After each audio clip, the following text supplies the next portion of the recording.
안녕하십니까? 오늘은 하나님께서 말씀하시는 창세기를 놓고 여러분들과 성경 말씀을 공부하는 시간을 갖도록 하겠습니다. 하나님의 처음에는 빛과 어둠을 창조하시고 빛과 어둠을 나누셨다라고 되어 있어요. 첫째 날에. 그럼 두 번째 날에는 궁창을 나누시고 상하로 나누셨다라고 되어 있어요. 그리고 세 번째는 땅과 물을 육지를 만들었다라 했습니다. 그리고 각종 채소와 씨 맺는 나무를 창조하셨다라고 되어 있어요. 간단간단 설명하면. 그리고 창조의 넷째 날에는 해와 달, 광명체를 만들었다고 되어 있잖아요. 그리고 창조의 다섯째 날에는 번식하고 동물, 기절, 물고기를 생산하고, 그리고 창조의 6단계에서는 어떻게 됐어요? 마지막에 동물, 또 가축들 창조하다가 맨 마지막에 인간, 하나님의 형상도 닮은 창조의 과정이 있었습니다. 이 영상을 들으시고 성경을 펴놓고 같이 공부하는 시간을 갖도록 하겠습니다. 창세기 1장 1절, 태초에 하나님이 천지를 창조하시리라. 이것은 뭐냐면 하나님께서 창조를 시작하겠다라고 말씀을 했다라고 이해하시면 되겠습니다. 그리고 창세기 1장 2절에 보면은 땅이 혼돈하고 공허하며 흑암이 깊음 위에 있고 하나님의 영은 수면 위에 운행하리라 라고 되어 있습니다. 요즘 최근에 부상하는 종교에서는 땅이 혼돈하고 공허하며 흑암이 깊음 위에 있다는 말을 하나님께서 땅을 창조했는데 사탄이 침범해서 혼돈하고 공허하고 흑암이 됐다라고 설명을 하고 있어요. 그것은 조금 의문이 있습니다. 그러나 옛날에 영어 성경을 번역한 최근의 논문에는 뭐라고 써 있어요? 땅이 형체가 없고 공허하고 어둠이 깊음이 이렇게 표현한다고 되어 있습니다. 그러면 여기서 전체적인 걸 묶어서 하나님의 창조 과학적으로 증거했을 때 땅이 창조하기 전에 아무것도 없는 상태를 설명하고 있는 것입니다. 아무것도 없는 상태. 왜? 창조의 시작 전이기 때문에 그 전의 현상을 나타내고 있습니다. 그러면 여러분들이 하나님이 이 땅, 만물, 천지를 창조하기 전에 천사를 먼저 창조했을까요? 아니면 나중에 창조했을까요? 근데 성경의 모든 내용을 보면 천사는 먼저 창조한 것이 맞습니다. 그래서 어떤 데는 이 구절에 하나님의 영은 수면 위에 운행하시리라 라는 것은 천사의 단계를 말하는 것 같습니다. 하나님과 천사와 수면 위에 천지 만물을 창조하던 그 중간 단계에서 영을 하나님의 천사, 신부름꾼 종을 창조했다라고 되어 있다는 거죠. 그래서 하나님의 영은 수면 위에 운행하시다. 그러니까 하나님의 영이 되는 겁니다. 이해되셨어요? 그렇게 이해하시면 좋겠습니다. 자, 그 다음에 창조의 첫째 날 들어가겠습니다. 하나님이 이르시되 빛이 있으라 하시니 빛이 있었고 빛이 하나님이 보시기에 좋았더라. 하나님의 빛을 어둠을 나누사 하나님의 빛을 낮이라 부르시고 어둠을 밤이라 부르시니라. 저녁이 되고 아침이 되니 이는 첫째 날이라. 그런데 여기서 저녁이 되고 아침이 되니 이는 첫째 날이라 하는 것은 창조의 과정 속에서 어느 단계에서 첫째 날이 되었다. 창조의 1단계 끝났다라고 됩니다. 그런데 여기서 빛이 하나님이 보시기에 좋았더라. 하나님이 빛과 어둠으로 나누사 하나님의 빛을 낮이라 부르시고 어둠을 밤이라 나누는데, 근데 사실은 빛이라는 것은 창조가 가능하지만 어둠이라는 그런 개념은 창조가 불가할 수 있습니다. 그런데 빛과 어둠을 나눴다라는 것은 이렇게 해석할 수도 있습니다. 하나님께서 창조를 시작한 것이 빛이 시작됐다라고 하는 겁니다. 빛과 어둠을 나누사라는 것은 하나님의 창조하기 전, 어떻게 보면 밤의 하나님이죠. 밤의 하나님과 창조를 시작한 낮의 하나님이다 라고 하시면 아마 분명한 해답이 될 것입니다. 그래서 창조하기 전을 밤의 하나님, 창조를 시작한 것이 빛의 하나님, 낮의 하나님. 그래서 그것을 나누었다. 그래서 창조가 시작된 것이 첫째 날이라. 그래서 과학에서는 무수시대, 아무것도 없는 시대가 출발이라 라고 그렇게 말할 수 있습니다. 두 번째입니다. 하나님이 이르시되 물 가운데 궁창이 있으라.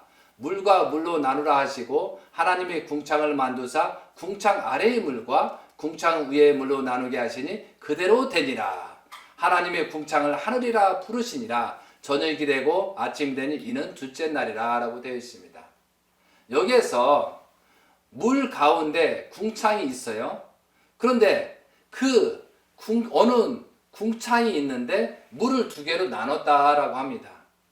그럼 이것을 지구로 볼 것이냐, 전체를 볼 것이냐 이거죠. 그런데 하나님은 전체 천지까지입니다. 그래서 물이라는 것은 어떤 물질의 시작의 근본이잖아요. 그런데 하나님께서 창조하려면 어떤 공간이 있어야 돼, 공간이. 그렇잖아요? 어떤 공간이 있어야 창조를 하잖아요. 그래서 저는 물과 물로 나눴다는 것은 보이는 물과 보이지 않는 물로 나눴다라고 할 수 있습니다. 이 우주 전체를 놓고 어떤 지구에 국한된 게 아니라는 거죠. 그래서 창조의 두 단계는 모든 천지를 창조할 때 두 개로 나눴다 이거죠. 이해되시겠습니까? 그럼 하나님을 어둠의 하나님, 그죠? 밤의 하나님, 낮의 하나님을 난 것처럼 우주 천주를 보이는 것과 꼭 보이지 않는 걸로 모든 만물을 나눴다라고 보면 어떨까요? 그것이 창조의 두 단계라고 이해하시면 되겠습니다. 자, 창조의 셋째 날입니다. 하나님이 이르시되 천하의 물이 한 곳으로 모으고 묻이 드러나라 하시니 그대로 되니라. 하나님이 묻을 땅이라 부르시고 모인 물을 바다라 부르시니 하나님이 보시기에 좋았더라. 하나님이 이르시되 땅은 풀과 씨 맺는 채소와 각기 종류대로 씨 가진 열매 맺는 나무를 내라 하시니 그대로 되어 땅이 풀과 각기 종류대로 씨 맺는 채소와 각기 종류대로 씨 가진 열매 맺는 나무를 내니 하나님이 보시기에 좋았더라. 저녁이 되고 아침이 되니 이는 셋째 날이다 라고 되어 있습니다. 여기서 1장 9절에 보면은 묻이 뭘까? 묻. 하나님이 이르시되 천하의 물이 한 곳으로 나누 모으시고 물이 드러나이라. 이 얘기는 뭐냐면 이때 지구가 창조됐다는 것입니다. 물과 물을 나눈 상태에서 모든 우주 공간에서 물과 물을 나누어서 그의 물의 시작점에서 지구를 먼저 창조했다 이거죠. 그럼 지구를 물속에서 한쪽으로 모으니 묻이 드러나. 그래서 지구의 표면이 들어가고 바다가 드러났다라고 합니다. 그래서 창조의 셋째 날에 3단계에서 지구를 창조했다 이거죠. 14절입니다. 하나님이 이르시되 하늘의 궁창에 광명체들이 있어 낮과 밤을 나누게 하시고 그것들로 징조와 계절과 날과 해를 이루게 하시니라 라고 되어 있습니다. 또 광명체들이 하늘의 궁창에 있어 땅을 비추라 하시니 그대로 되니라. 하나님의 두 큰 광명체를 만드사 큰 광명체로 낮을 주관하게 하시고 작은 광명체로 밤을 주관하게 하시며 또 별들을 만드시고 하나님이 그것들을 하늘의 궁창에 두어 땅을 비추게 하시며 낮과 밤을 주관하게 하시고 빛과 어둠을 나누게 하시니 하나님이 보시기에 좋았더라. 저녁이 되고 아침이 되니 이는 넷째 날이라 라고 되어 있습니다. 근데 여기서 광명체라는 게 뭐예요? 그러니까 여기서 광명체라는 것은 모든 우주를 얘기하는 거잖아요. 우주의 수많은 별들, 그죠? 우주의 행성들을 말하는 거잖아요. 근데 하나님께서는 인간이 근본인 것처럼 지구를 근본으로 해놓고 지구를 먼저 창조한 다음에 이런 광명체 우주를 형성하고 달을 만들고 태양을 만들고 했다는 사실이 여기에 써 있습니다. 분명히 하나님께서는 지구를 3일째 창조하시고 그리고 4일째 광명체를 창조했습니다. 그럼 우리가 1일, 2일, 3일을 정하는 것은 이때부터 정해야 된다는 거죠. 그러니까 하나님이 첫째 날, 둘째 날, 셋째 날 이것은 하나님의 관점에 어떤 단계를 나타내는 것이지 하나의 일을 나타내지 않는 것은 여기서 표현할 수 있다는 거죠. 그러면은 지동설이 있습니다. 그리고 천동설이 있습니다. 그런데 지동설은 누가 주요? 아인슈타인이 그때 과학자에 정의했는데 아인슈타인은 무신론자예요. 그러면은 진화론이 참 문제가 생기는 게 뭐냐면 어떤 보이지 않는 물체에서 터져가지고 형성이 됐다. 어떻게 빅뱅의 논리도 여기서 나오잖아요. 그러면 얻은 근본도 없는 데서 물질에서 나와서 자꾸 하나씩 단계별로 성장하면서 사람이 됐다. 원숭이가 사람 됐다라고 하거든요. 우리가 요즘도 교과서에 배우고 있잖아요. 심각한 문제라는 거죠. 그런 관점에서 성경을 해석하려다 보니까 많은 오류가 범해진다는 거죠. 그런데 우리가 분명한 것은 지동설을 검토해 볼 필요가 있다는 거죠. 모든 축은 지구를 중심 삼고 다른 행성이 광명체가 형성이 됐다고 말하기 때문에 오히려 보면 천동설이 맞을 수 있다는 거죠.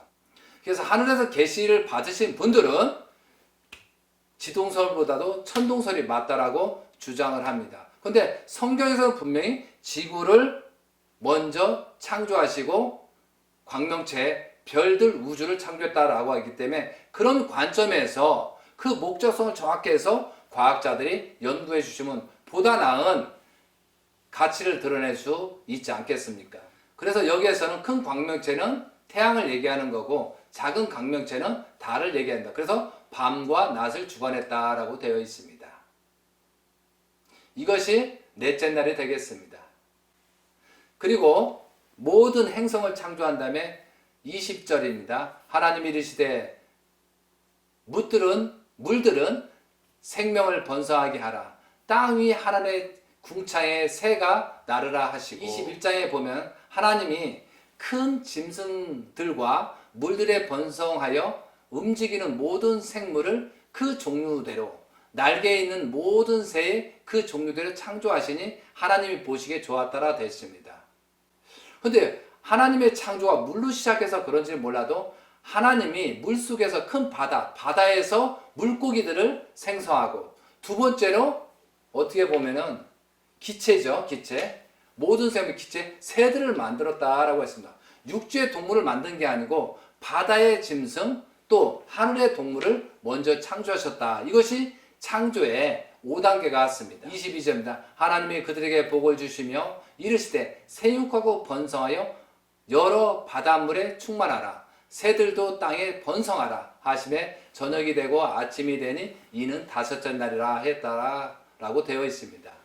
그런데 여기서는 모든 바다의 짐승, 새의 짐승, 생육하고 번성까지만 이렇게 정했습니다. 생육하고 번성해라 라고 되어 있다는 거죠.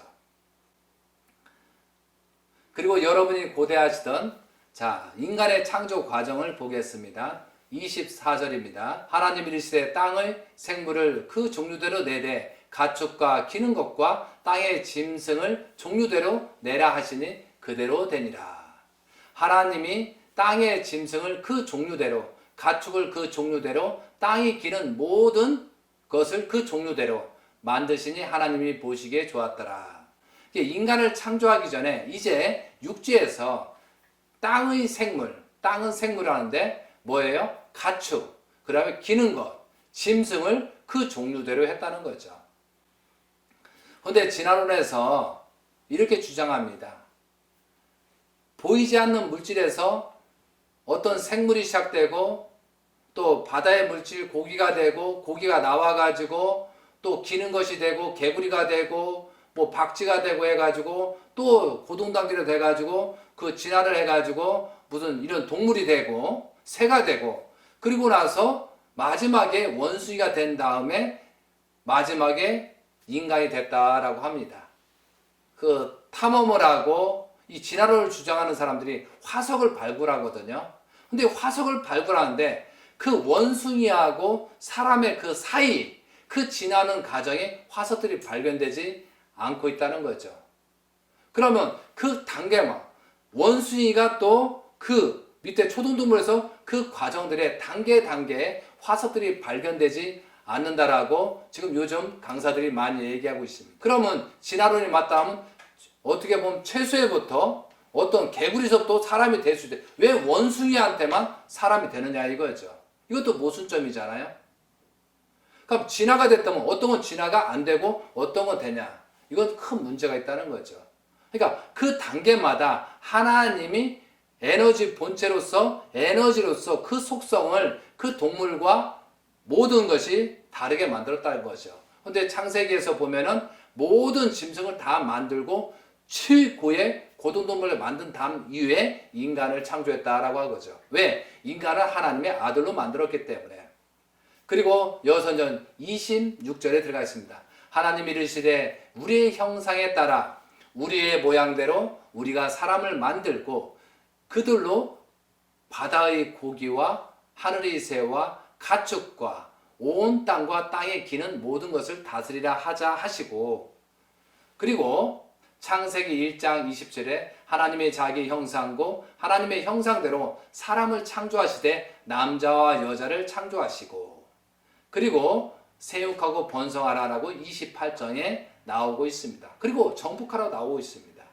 그럼 여기서 중요한 부분이 26절에 하나님이 이르시되 우리의 형상에 따라 우리의 모양대로 우리가 사람을 만들고 그들로 한다. 이거 돼 있잖아요. 그렇게 말씀하셨잖아요. 그럼 여기서 우리의 형상에 따라 우리의 모양대로 우리의 사람들을 만들고, 이게 무슨 뜻일까요?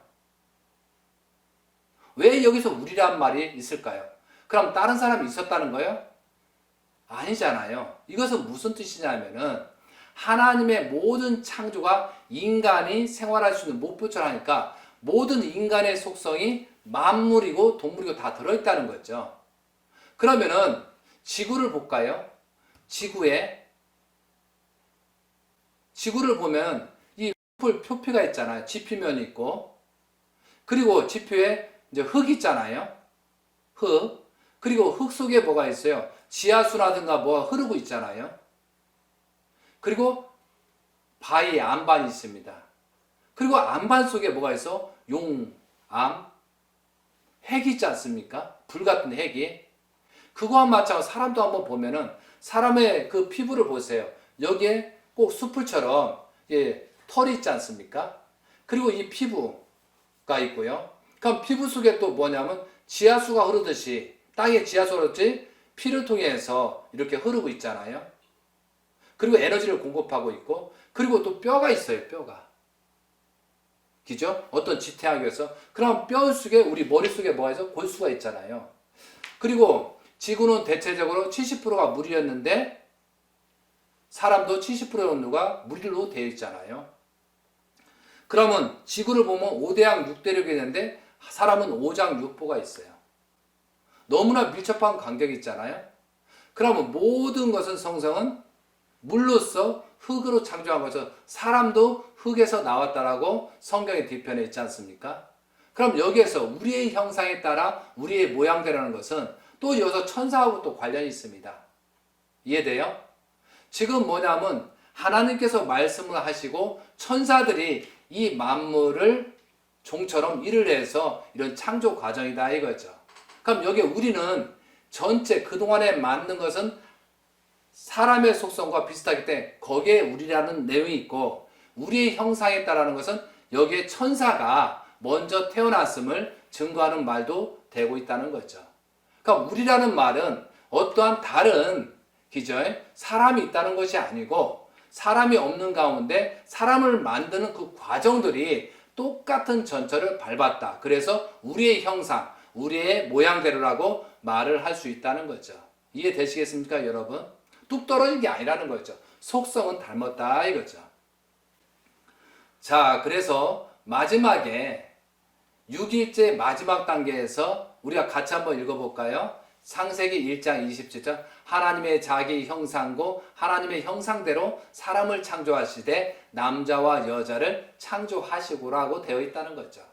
여기서 하나님의 형상대로, 그러면은 하나님의 형상대로 사람을 창조했다 이거죠. 그럼 사람을 보면은 하나님을 알 수 있다라고 되어 있거든요. 그런데 모든 여기에서는 여러분이 종류대 창조하고 세육하고 번성하라고만 되어 있는데 인간만이 다른 명령이 있습니다. 28절에 볼까요? 하나님이 그들에게 복을 주시며 하나님이 그들에게 이르시되 세육하고 번성하여 땅에 충만하라, 땅을 정복하라는 말이 있다는 거죠. 바다와 물고기와 하늘의 새와 땅에 움직이는 모든 생물을 다스리라 하셨어요. 자, 여기에서 인간에게만 모든 만물을 다스릴 권한을 줬고 정복하고 관리를 하라고 했습니다. 그러면 하나님께서는 왜 인간에게만 정복하라고 지시를 하셨을까요? 그러려면 그 정복을 하려면은 천사들이든 이런 만물들이나 동물들이 가만히 있겠습니까? 없겠습니까? 그러면은 그 정복을 하고 관리할 수 있는 주인의 역할을 할 수 있게끔 책임을 져야 되겠죠. 그래야 만물들이 인간을 따를 거 아니겠습니까? 그래서 하나님한테 계명을 주었다는 거죠. 하나님께서 인간에게 생육하고 번성하라 해놓고 너희들이 선악과를 따먹으면 정령 죽으리라 그 계명을 줬다는 거죠. 그 책임을 완전히 수행했을 때는 하나님을 믿고 따랐을 때는 뭐라고요? 그 권한권을 주겠다. 만물을 주관할 수 주겠다라고 한 겁니다. 그러면은 이 내용에서 왜 하나님께서는 그죠? 하나님께서는 창조 과정 남자와 여자를 창조했을까요? 왜 남자만 창조하거나 여자만 창조해야 되는데 왜 둘을 나눴어요? 이것은 번성 때문에 그렇습니다. 그래서 하나님의 형체는 원래 성경적으로 하나님은 예수님은 하나님의 본체라 하잖아요. 그러니까 하나님의 몸을 가지고 또한 어떻게 보면 신부로서 여자를 창조하신 거다 이거죠. 그럼 남자와 여자 사랑을 통해서 번성하는 것처럼 번성을 위해서 또한 사랑의 수수관계를 만들기 위해서 남자와 여자를 창조하신 것입니다. 그런데 모든 삼라만상이나 모든 만물도 수컷과 암컷으로 창조했다 이거죠. 왜? 생육하고 번성을 해야 되기 때문에. 그런데 사람은 언젠가 죽기 때문에 번성한다라고 되어 있는 겁니다. 사람이 아담과 하와가 영원히 살게 만들었다고 하면은 번성이란 말을 필요 없겠죠. 수많은 사람이 태어나서 죽지 않는다고 하면 이 지구가 어떻게 되겠어요? 그러나 여기서 뒤에도 있지만 하나님은 태어나면은 흙으로 나왔으니까 물질을 흙에서 통해서 이 생명적 육신을 얻었기 때문에 나중에 늙고 나이가 먹으면 죽고 영계의 세계를 간다 이거죠. 하나님의 영계의 세계가 있듯이 보이지 않는 세계가 있는 것처럼 나중에 인간들도 그렇게 창조했다는 거죠. 그래서 영생론을 주장하는 사람은 성경을 다시 봐야 됩니다. 그리고 사람은 오래 살고 있는 추구욕이 있잖아요. 그 추구욕을 이용해서 영생론을 주장하는 곳도 있다는 거죠. 그래서 다음 시간에 이어서 공부하는 시간을 갖도록 하겠습니다. 이렇게 경청해 주셔서 감사합니다. 다음 시간에 뵙겠습니다. 감사합니다.